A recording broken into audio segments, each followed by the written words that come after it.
And welcome back to Flow Sports. It's time for us to have a look at the FIFA Women's World Cup. We had a conversation last week with Ellis on the program. We're going to do it again, but this time I've got to go to the bench. I've got to bring in Dan Crouch. Thanks, Dan, for coming in at such short notice.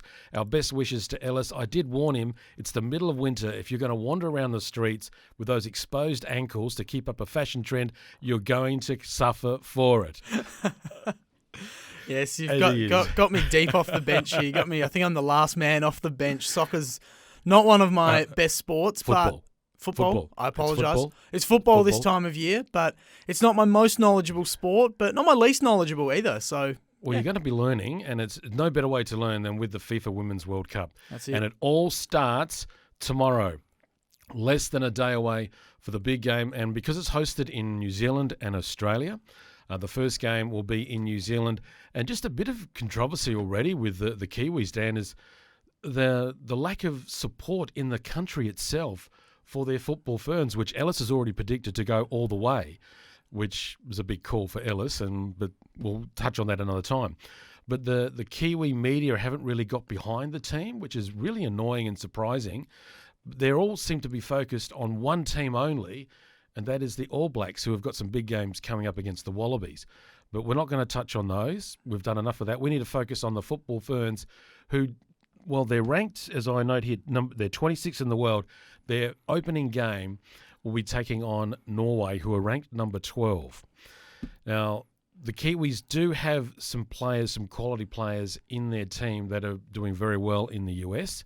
So they've got a squad there. And Ellis, when he mentioned this to me last week about them being a little under the radar and they've got quality players, they're going to come through, I was a bit, what are you talking about, mate? But the more I've thought about it and the more I've investigated, he could be onto something here. And I'm actually going to tip, Dan, that they will win their opening game against a very stubborn Norwegian squad. I'm actually going to do the same because I've been listening to Ellis. He's been saying they're the smoky of the tournament. So I'm getting on board. I'm with him. He knows more about the sport than I do. So if he says they're the smoky, then they're the smoky. So I'm on board. But it's a shame they're not hyping it up much over there. It really is. Yeah. I mean, they've got some big name teams over there. I mean, the US is one of the teams that are camped over in New Zealand. But they're just their own media, even their big publication, the New Zealand Herald, they haven't got behind. I think there was one article in the last 2 weeks has been in the paper. The Prime Minister has come out asking for the Kiwi fans and just the supporters to get behind their team.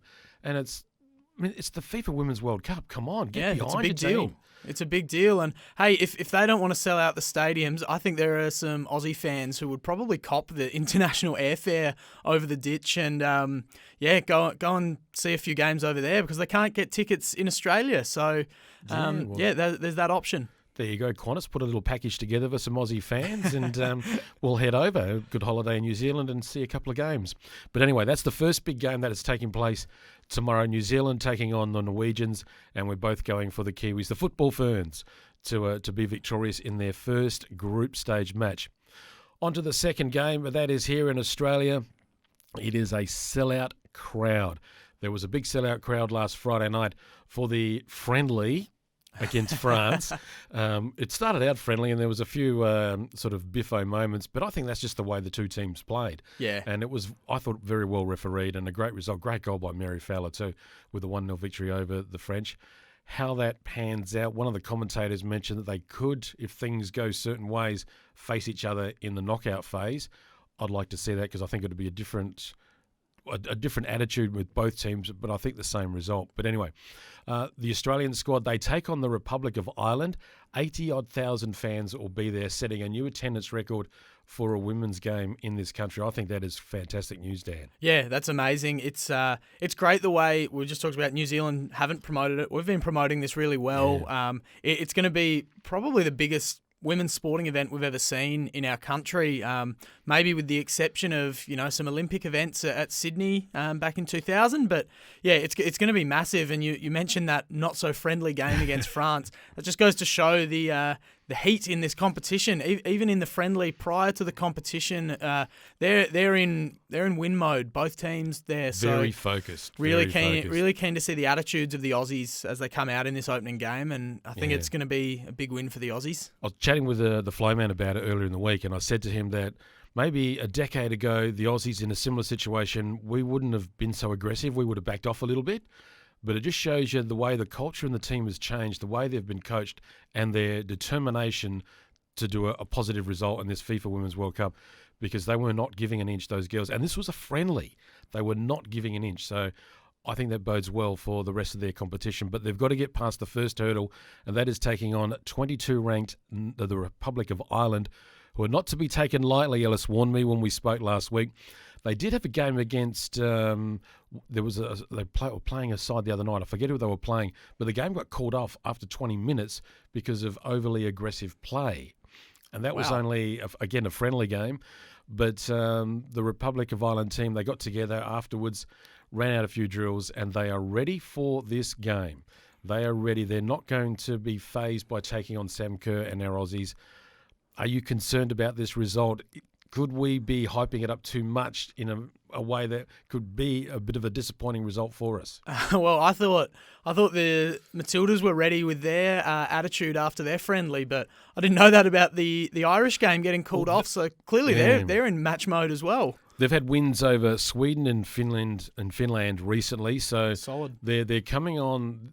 And Ellis is right not for them to be taken lightly, but I've got to go for the Matildas, man. I mean, look, I've got green and gold on. I have to go for the Matildas. It's obvious. I'm not sure I'd call that gold. It's more of a green and mustard, but close enough. And I'm with you though. I'm with the Tillies. I think they're going to open their account with a win, and then I think they're going to keep winning, and I think they're going to go all the way and win the whole thing over New Zealand. I don't know if the draw works out that way, but like I said, New Zealand are our smokies, so I think we're going to beat them in the final.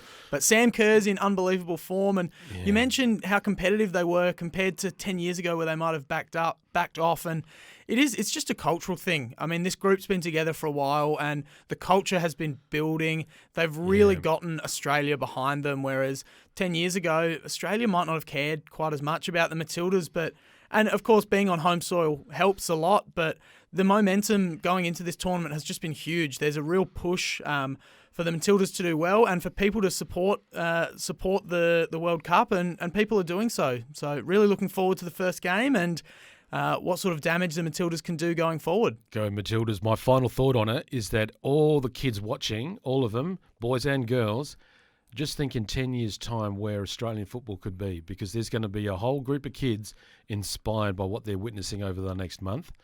So I think in 10 years' time we will see some of those young kids, certainly a lot older, but then referencing, back in 2023 when I was watching.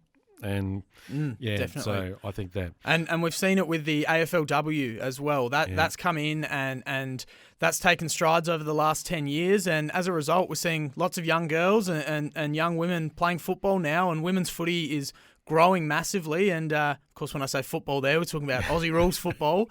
But when we're talking about this sort of football, we're going to see this grow next as well, which is really exciting. If you see it, you can become it. That's the old saying. Correct.